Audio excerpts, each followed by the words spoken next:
It's funny, the moments that make an impact. No matter how long ago, you can recall the moment vividly. It was St. Patrick's Day in 1992, and I had just landed a job as co host of Good Morning Houston. Now, my job before this was as a reporter and sometimes anchor in New Orleans, Louisiana. So this was the big time.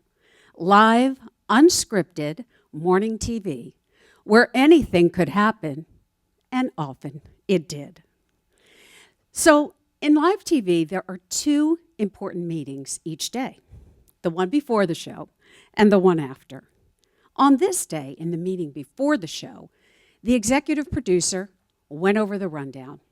And this is a point to get the on-air folks and the technical crew in sync. And so she said, well, look, coming in and out of the break, let's play Irish music. So we're all head down in the rundown, making our notes, and the next thing you know, it's time to get to our places. The show starts. The first segment goes great. We pitch to a break.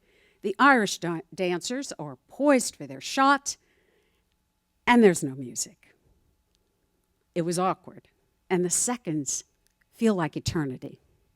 Well, the great thing about commercial breaks is it's a moment to regroup. And regroup we did. Coming back out of the break, in full sound, we heard the tin whistle, the pipes, and the bodhran. The Chieftains, an Irish band, are known for, right on cue, in full sound, as a shot of green beer brought us back to set. Now, you know what struck with me about that moment is how quickly everybody got together to fix the problem. No one was embarrassed, and we just moved on. What's next? In live TV, there really isn't a chance to dwell on mistakes because as soon as today's show's over, it's time to plan for tomorrow. And when you're in the moment, on camera, you have to bring your best in real time. The impact working in live TV under those conditions had on me stayed with me forever. You know, early in our careers especially, it's so important that we learn and we try new things. And yeah, we're going to mess up a little bit. But I know that it's really hard for some people because of that monstrous fear of failure and fear of being blamed. Every time something goes wrong is a moment of truth about who we are. Are we going to learn, adjust, and move on? What's next? Or are we going to pull in to negativity, amplify the mistake, blame someone, ourselves or others, not take any action, and just make the whole situation worse? These are the options that we have. And negativity is actually a decision. And it is habit forming, and it's contagious. It reminds me of the storms that whip up along the Gulf Coast where I'm from. In their wake, there's so much damage, feeder bands of pessimism, and so much lost potential. Now, this is so ironic to me because the only thing that is completely certain and within our control is the way we view the world and how we react to life's events. You know, being positive is also a decision. It's also contagious and habit forming. When we take this optimist option, we shine a light, we add to the situation, and we can make things a whole lot better. I've consistently found that optimism has served me throughout my career. And I know that employers look for optimistic people to lead their companies in the highest positions and the most highly compensated titles. The reason is it's like the math symbol. Optimism is like the plus sign. Leaders who are optimistic add energy and vision.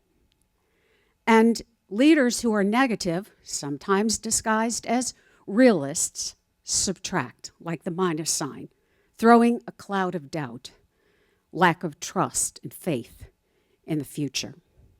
Now, if the words positive or optimistic are not real world enough for you, you should know that if you look up those words in the dictionary, the synonyms are practical, positive, constructive. This has consistently helped me, especially when you advance in your career and the challenges get bigger, and usually they're unforeseen. In 2017, Hurricane Harvey dumped 50 inches of rain on an already ground-soaked Gulf Coast.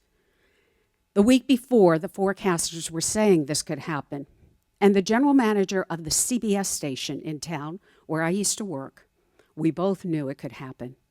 When Hurricane Ike hit a few years before, it completely devastated Galveston, and we saw how close the water came to her building then. It was low-lying, and it's across the street from a bayou. And this was forecasted to be so much worse. So Susan called me, I'm the GM of the PBS station in town at the University of Houston, and said, listen, if we have to evacuate, can we come to your facility? Well, without hesitation, I said, of course you can. We'll be ready for you.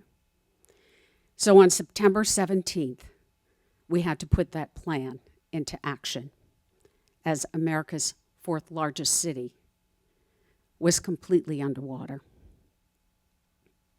One by one, her crew arrived, drenched, exhausted after driving 3 miles an hour in high water. They unpacked, and they began to set up to do their coverage again. In a few days, the flood waters receded. Thankfully, our crews were all safe, and a massive recovery effort began. But here's the thing. That temporary stay turned into 18 months. And it was indeed challenging having 2 television stations in one facility. Now, in that time, this could have gone sideways. It would only have taken just one of us to give up and start to be frustrated and bring in the storm clouds of defeat. But instead, we took the Optimist option.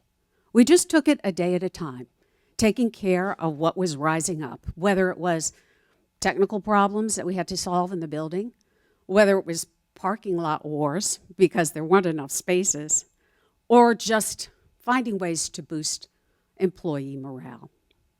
Susan was a transformative leader who left an indelible impact on my leadership brand. Do you know she postponed her retirement for 1 whole year to make sure her team got settled into their new place? I'll never forget that. 1992, 2017, and then 2022.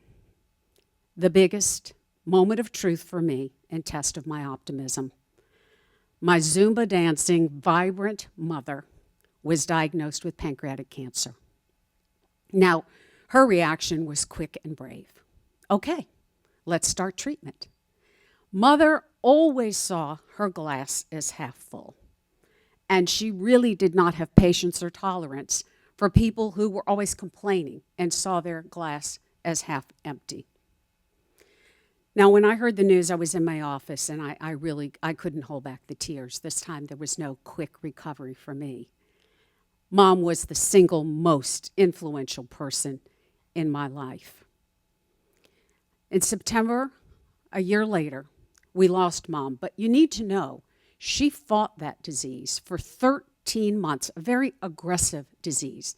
Now, could it be that her impact and her fight made that possible? She kept making plans. She kept living. I miss her. I miss her every day. I think about her every day. And I can think of no better way to honor her than to embody her resilience and her unstoppable optimism. You know, I think having a positive impact on people is something we would all want in our eulogy and as part of our legacy. And what I know through my mom and through my own life is that is only possible when we choose the optimist option in moments of truth, big and small, and set an enduring example for our loved ones to follow. Cue the music, and thank you.